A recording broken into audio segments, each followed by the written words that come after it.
Il Veneto si conferma tra le regioni più dinamiche nei consumi di fine anno. Secondo le ultime stime dell'Ufficio Studi di Confartigianato, a dicembre la spesa delle famiglie raggiunge i 2 miliardi 267 milioni di euro, pari all'8,5% del totale nazionale. Il ruolo dell'artigianato è centrale. In Veneto il 37% degli addetti opera in settori direttamente legati alla domanda delle festività. Sono oltre 30.000 le imprese artigiane coinvolte, con più di 107.000 addetti nei comparti del cibo, della moda, del legno arredo e della manifattura artistica.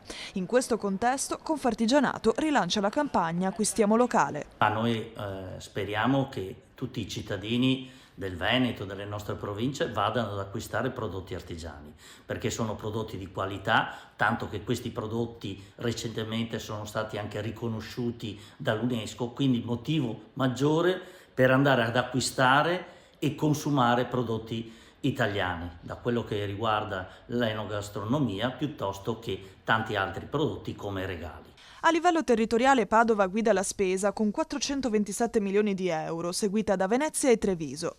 Il comparto alimentare resta il motore principale, sostenuto anche dall'export, che nei primi mesi del 2025 mostra segnali di crescita, soprattutto nei prodotti dolciari. Sempre più in voga anche i servizi alla persona. Quello che è il consumo di prodotti, quindi di servizi, in questo caso che riguardano la persona, anche in questo caso bisogna andare da figure professionali che abbiano fatto dei percorsi, che abbiano una sede, che siano regolari in tutto. Ecco perché gli artigiani rappresentano questa regolarità e questa capacità di fare servizi di alta qualità e quindi che sappiano valorizzare il loro prodotto, ma soprattutto dare una garanzia alle persone che ne usufruiscono. Questo è importantissimo per la qualità della vita che tutti noi vogliamo.